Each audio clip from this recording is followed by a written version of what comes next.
अस्सलाम वालेकुम, welcome to back my YouTube channel. दोस्तों, क्या आप जानते हैं कि जो रोज़मर्रा की ज़िंदगी में हम लोग जो चीज़ें इस्तेमाल करते हैं, वो दरअसल बनाई कैसे जाती हैं? फैक्ट्रीज़ में उनका प्रोसीजर क्या है? वो कैसे तैयार होती हैं? हमें डेली जो आवाज़ आती है कि आज संडे है, आज सर्फ़ लेके आना, आज फलाँ चीज़ लेके आना, आज फलाँ चीज़ लेके आना। हमने कभी सोचा है कि वो चीज़ें बनाई कैसे जाती हैं?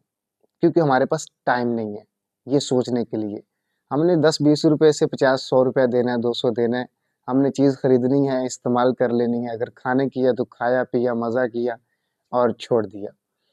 दरअसल इनके पीछे क्या चीज़ें हैं, आज हम इस वीडियो में वो देखने वाले हैं कि फैक्ट्री में ये चीज़ें बनाई कैसे जाती हैं। जैसे कोल्ड ड्रिंक्स वगैरह, सर्फ़ वगैरह, साबुन वगैरह, ये चीज़ें कैसे बनती हैं। आज की वीडियो में हम यही देखने वाले हैं क्योंकि ये नॉलेजेबल वीडियोज़ जो हैं ये देखने के लिए मैं बहुत बेचैन रहता हूँ क्योंकि नई चीज़ देखने को, नई चीज़ सीखने को मिले, तो मुझे बहुत मज़ा आता है इस चीज़ में और यकीनन आप लोग भी ये चीज़ें बहुत शौक से देखते होंगे।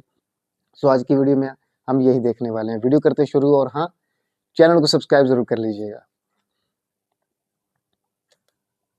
दोस्तों, क्या आप जानते हैं कि टाइड सर्फ को फैक्ट्री में कैसे बनाया जाता है? और हुँ, क्या आपको पता है कि गोरमे कोला किस चीज से बनती है? प्लस क्या आपने हाँ, कभी सोचा है कि बहुत पीते थे टपाल गौरमेंट कोला दानेदार यार, अब और छोड़ दिया, लिप्टन अब टी नहीं को पीता। किस तरह मैन्युफैक्चर किया जाता होगा? प्लस ये कुरकुरे चिप्स किस चीज से बनाए जाते हैं? वेल, आज की इस वीडियो में मैं आपको फेमस प्रोडक्ट्स के मैन्युफैक्चरिंग प्रोसेसेस के बारे में बताने जा रहा हूँ। तो हुँ, शुरू करते हैं अपना काउंटडाउन। सर्फ एक्सेल दोस्तों, वॉशिंग पाउडर का इस्तेमाल तो हर घर में ही किया जाता है। हमारे यहाँ definitely. Normally surf excel, bonus और एरियल वगैरह जैसे सर्फ का यूज किया जाता है। लेकिन क्या हुँ, आपको पता है कि ये सर्फ फैक्ट्री हमारे में यहाँ ज़्यादा बनाए किस सर्फ़ तरह एक्सेल जाते ही हैं यूज़ और है, ये हमारे बिल्कुल। गंदे कपड़ों को साफ कैसे कर लेते हैं? आपको हुँ, जानकर हैरानगी होगी कि वॉशिंग पाउडर बनाने के लिए सबसे मेन चीज नमक होती है। हैं? सुनने में तो ये बात अजीब लगती है, लेकिन ये रियल नमक? है। उसकी वजह ये है कि नमक के अंदर सोडियम क्लोराइड होता है, जो कि ओके। डिटर्जेंट के टेक्सचर को बैलेंस रखने में जरूरी होता है। सो अब हुँ, आते हैं इसकी मेकिंग प्रोसेस की तरफ। कोई भी हुँ, वॉशिंग पाउडर जब फैक्ट्री में तैयार होता है तो सबसे पहले वर्कर एक ह्यूज ब्लेंडर में सॉल्ट डालते हैं और मिक्सचर को ऑन कर देते हैं। इसके ठीक बाद है। इस नमक के अंदर कोलोरेंट नाम का एक ब्राउन लिक्विड डाला जाता है, जो कि हुँ, कपड़ों के अंदर शाइनर का काम करता है। फिर इस मिक्सचर के अंदर सर्फेक्टेंट डाले जाते हैं। सर्फेक्टेंट असल में एक सब्सटेंस है जो कि सर्फ के अंदर झाग पैदा करने का काम करता है। जब ये ओह! तीनों चीजें अच्छी तरह मिक्स हो जाती हैं तो इसके अंदर पाइन ऑयल डाला जाता है, जो कि कपड़ों से ठीक है। जरासीम का खात्मा करता है। फिर इसके अंदर फ्रेगनेंस ऐड की जाती है और लास्ट में बारी आती है क्लीनिंग एजेंट की। क्लीनिंग हुँ, एजेंट का काम कपड़ों से दाग धब्बे दूर करना है। ये तमाम ओह! चीजें तकरीबन आधे घंटे तक ब्लेंड में मिक्स होती रहती हैं और इसके बाद वॉशिंग पाउडर तैयार हो जाता है। फिर इसे पैक करके डिस्ट्रीब्यूशन के लिए भेज दिया जाता है। बहरहाल जो भी हो, डिटर्जेंट बनाने का ये तरीका वाकई में बहुत सिंपल है। सिंपल तो है टी लेकिन मेकिंग मेहनत दोस्तों, है। पाकिस्तान के अंदर शायद ही कोई ऐसा बंदा होगा जिसे चाय पसंद नहीं होगी। हाँ, चाय मेरी चाहे फ़ेवरेट है, लिप्टन मुझे हो, तो हर टपाल आधे घंटे बाद दानेदार हो चाय चाहिए या फिर होती है कमर यार। चाय हो, हर पत्ती का अपना ही एक टेस्ट होता है। हुँ, लेकिन क्या आप जानते हैं कि ये चाय की पत्ती असल में बनाई किस तरह जाती है? ओके। वेल, इस प्रोसेस की शुरुआत कमिलिया सिंसन नाम के एक पौधे के पत्तों को इकट्ठा करने से शुरू होती है। इन हुँ, पत्तों को डायरेक्ट खेतों से फैक्ट्री में पहुंचाया जाता है, जहां ओह! टी मेकिंग का प्रोसेस शुरू होता है। सबसे पहले वर्कर्स इन पत्तों को एक बड़े से हाल में लाकर जमीन पर खुश्क होने के लिए बिछा देते हैं। इस एरिया ठीक में है। पत्तों पर डायरेक्ट सूरज की रोशनी पड़ती है और ये हुँ, एक दिन में ही बिल्कुल ड्राई हो जाते हैं। इसके बाद इन लीव्स को एक कंटेनर में डालकर खास टेम्परेचर पर हीट दी जाती है, जिससे इन हुँ, पत्तों के अंदर मौजूद सारी नमी बिल्कुल खत्म हो जाती है। सिर्फ इतना ही हुँ, नहीं, बल्कि जितना ज्यादा इन पत्तों को आग पर पकाया जाता है, चाहे इतनी ही स्ट्रांग बनती है। इस स्टेज पर ओके। नॉर्मल टी बनाने के लिए पत्तों को अलग कर लिया जाता है और जो पत्ते रह जाते हैं वो पककर बिल्कुल ब्लैक हो जाते हैं, ताकि स्ट्रांग टी बनाई जा सके। इसके बाद हाँ, वर्कर्स इन पत्तों को एक कॉटन के कपड़े में डालकर कपड़े को मशीन से रोल आउट करते हैं। ये मशीन कपड़े को इतना ज्यादा रोल करती है कि अंदर मौजूद पत्ते क्रश होकर दानों में तब्दील हो जाते हैं। हुँ, फिर इन्हें एक हाइड्रोलिक प्रेस के अंदर मजीद प्रेस किया जाता है, ताकि रही सही कसर भी पूरी हो जाए और ये पत्ते छोटे छोटे दानों की सूरत इख्तियार कर लें। इसके बाद इस ठीक है। पत्ती को पैकिंग के लिए भेज दिया जाता है और वहां बस डब्बों में पैक करके एक ये पत्ती? आप तक आने के लिए तैयार हो जाती है। नहीं यार, कोई गौरमी केमिकल्स कोला। वगैरह तो दोस्तों यूज़ जैसा करते कि हम सब होंगे यार, जानते ऐसे हैं कि सिर्फ पत्ते तो पाकिस्तान नहीं के होते? अंदर बहुत सी इसराइली प्रोडक्ट्स को क्या ये उसकी बाइकआउट जो किया जा फ्रेग्रेंस चुका होती है। है, जो लोग खुशबू होती पेप्सी है, और क्या कोका वो कोला की बजाय पत्तों की लोकल होती है कोल्ड ड्रिंक्स पत्ती को के अंदर? तरजीह दे रहे हैं। इनमें नेक्स्ट कोला, गौरमे कोला और इस तरह के दूसरे ब्रांड्स शामिल हैं। लेकिन क्या आपको पता है कि कोल्ड ड्रिंक्स फैक्ट्री में बनाई किस तरह जाती हैं? वेल, ये जो वीडियो आप देख रहे हैं इसमें एक फैक्ट्री के अंदर सॉफ्ट ड्रिंक्स बनाने का प्रोसेस दिखाया जा रहा है। किसी भी फैक्ट्री में कोल्ड ड्रिंक बनाने के लिए जो मेन इंग्रेडिएंट्स यूज होते सॉरी हैं, टू से, लेकिन इनमें मैं कॉर्न सिर्फ यार सिरप, ड्यू पीता हूँ कैरामल यार कलर, बस, लेकिन अभी कैफीन तो और छोड़ दी हुई है। फास्फोरिक एसिड शामिल होते इतनी हैं। ज़्यादा इन नहीं, कभी तमाम कभार चीजों पी को लेता हूँ। एक खास मिकदार में लेकर एक सिरप तैयार किया जाता है और यही वो सिरप होता है जो कोल्ड ड्रिंक को एक यूनिक फ्लेवर प्रोवाइड करता है। इसके बाद इस मिक्सचर के अंदर प्रिजर्वेटिव्स, स्टेबलर्स और फ्लेवर ऐड किए जाते हैं जो कि कोला के टेस्ट को और भी ज्यादा इनहेंस बना देते हैं। फिर इन तमाम चीजों को एक मिक्सचर में डालकर मिक्स किया जाता है और तैयार होने वाली ड्रिंक को बड़े बड़े कंटेनर में सेव करते हैं। जब ये सारा काम फिनिश हो जाता है तो फिर इसके बाद कोला की बॉटलिंग का काम शुरू होता है। आप सब हाँ। सोच रहे होंगे कि इस कोल्ड ड्रिंक के अंदर जो गैस होती है वो कहां से आती होगी? वेल, जिस टाइम ड्रिंक बॉटल्स के अंदर भरी जाती है तो ड्रिंक डालने के फौरन बाद बॉटल के अंदर एक मशीन के जरिए high pressure carbon dioxide gas भी डाली जाती है जो बॉटल के अंदर गैस पैदा करने का काम करती है। और इसके बाद बॉटल के ऊपर फौरन से कैप दे दिया जाता है ताकि ये गैस बाहर ना जाए। इस तरह ये कोला तैयार हो जाती है और मार्केट में सेल होने के लिए भेज दी जाती है।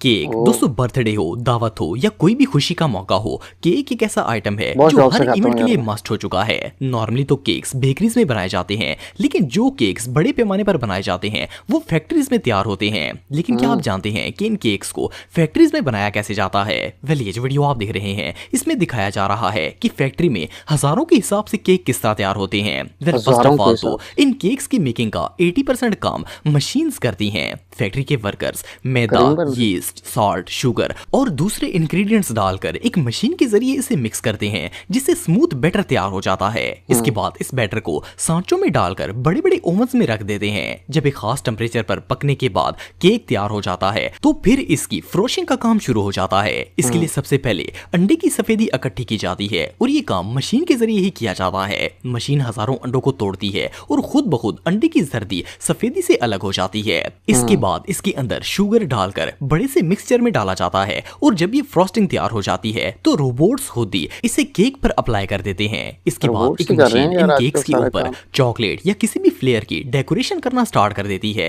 इसके बाद अगर केक्स पर लोगो या राइटिंग वगैरह करनी हो तो एक खास मशीन के जरिए केक्स पर डिजाइनिंग भी कर दी जाती है, जिसके बाद केक रेडी होकर पैकेजिंग प्रोसेस के लिए भेज दिया जाता है। बहरहाल जो भी हो, केक बनने का ये प्रोसेस वाकई में बहुत सेटिस्फाइंग है। वाकई में कुरकुरे दिलचस्प तो एंड बहुत है, चीटोस, लेकिन दोस्तों यार कुरकुरे और चीटोस पाकिस्तान के बाद में सबसे बात फेमस स्नैक्स में शुमार किए जाते हैं। ये ना सिर्फ बहुत टेस्टी होते हैं बल्कि हल्की फुल्की भूख के लिए इनसे जबरदस्त चीज और कोई नहीं हो सकती।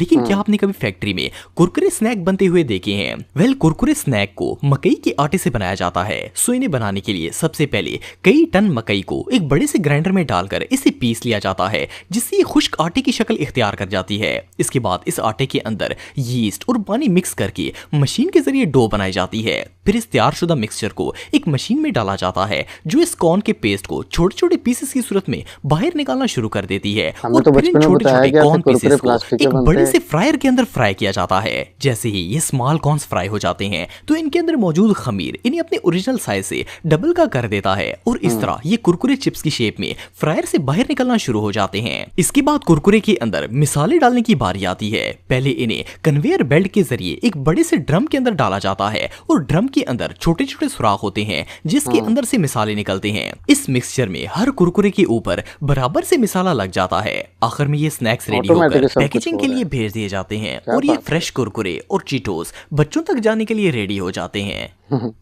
रेड बुल, दोस्तों अगर रेड बुल की बात की जाए तो ये दुनिया की सबसे फेमस एनर्जी ड्रिंक है। लेकिन क्या आपको पता है कि इस एनर्जी ड्रिंक को फैक्ट्री मैंने के रेड अंदर बुल बनाया एक कैसे दो बार जाता पिया, है? लेकिन मुझे वेल, इसका रेड ना वो बुल बनाने टेस्ट के नहीं, पता प्रोसेस नहीं में क्यों। सबसे पहले तमाम हम इंग्रेडिएंट्स पेंडू कलेक्ट बंदे किए हैं, जाते हमें शायद हैं वो टेस्ट जिनमें अच्छा नहीं कैफीन, लगा टोरीन, ज्यादा। बी ग्रुप विटामिन, शुगर और ग्लूकोज वगैरह शामिल होते हैं। टोरीन असल में एक ऐसा फूड सप्लीमेंट है जो कि आपके मसल्स को एक्टिवेट करता है, स्ट्रेस रिड्यूस करता है और बंदे को एनर्जेटिक बनाता है। जब तमाम इंग्रेडिएंट्स इकट्ठे हो जाते हैं तो इन्हें एक लैब के अंदर अंदर स्पेशल फार्मूला के तहत मिक्स किया जाता है ताकि ओके। ड्रिंक भी तैयार हो जाए और रेड बुल की एनर्जी और टेस्ट भी बरकरार रहे। आपको हुँ। बताता चलूं कि रेड बुल बनाने का काम सिर्फ लाइसेंस्ड एक्सपर्ट कर सकते हैं और कोई आम ओह! बंदा नहीं कर सकता।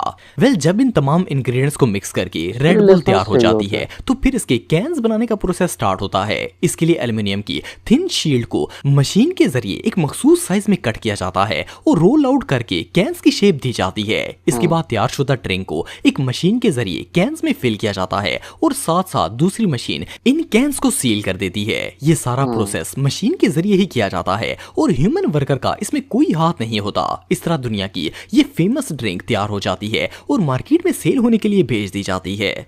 ओह हो, हो! यार मुझे तो बहुत चीज़ें जो है सीखने को मिली हैं और मैंने फर्स्ट टाइम देखी हैं इस तरह की चीज़ें। नॉलेजेबल चीज़ें जो भी होती हैं मुझे बहुत मज़ा आता है उनको देखने में, सोचने में, समझने में उनके बारे में। मुझे बहुत दिलचस्प लगती हैं ये चीज़ें। अब इसमें सर्फ़ का जो पहला था, सर्फ़ में मतलब जो नमक की जो चीज़ है ना, नमक के सबसे पहले नमक मिलाना होता है इसके अंदर। नमक मुझे बड़ा थोड़ा हैरत-अंगेज़ चीज़ लगी है कि यार नमक का क्या काम है इसमें, ठीक है। बहरहाल वो प्रोसीजर है उसका। सर्फ़ का बनाने का जो है तरीका वो थोड़ा आसान है लेकिन मेहनत ज़ाहिर-सी बात है। अगर आपने सैकड़ों के हिसाब से या हज़ारों के हिसाब से अगर पीस तैयार करने हों, तो उसके लिए एक बहुत बड़ा सेटअप चाहिए है। तो हाँ, कुछ लोग हैं पाकिस्तान में जो घरों में भी तैयार कर रहे हैं चीज़ें, ये खुला सर्फ़ वग़ैरह तैयार कर रहे हैं। लेकिन अगर आप ज़्यादा तादाद की शक्ल में जाएँ तो फिर आपको एक बड़ा सेटअप चाहिए।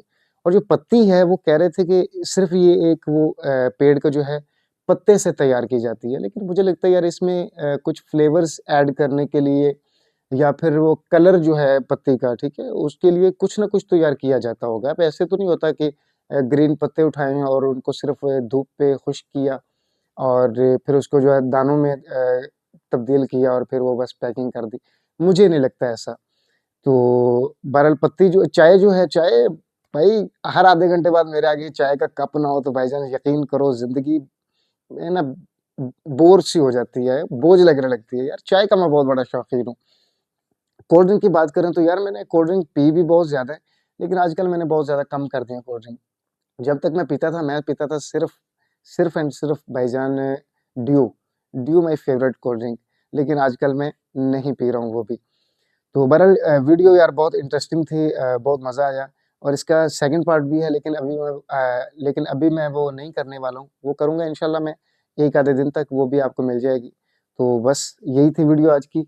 बहुत मज़ा आया, बहुत एन्जॉय किया, यकीनन आपने भी एन्जॉय किया होगा। इसी वीडियो के साथ दीजिए इजाज़त। मिलते हैं नेक्स्ट वीडियो में। अल्लाह हाफ़िज़ और हाँ, सब्सक्राइब ज़रूर कीजिएगा।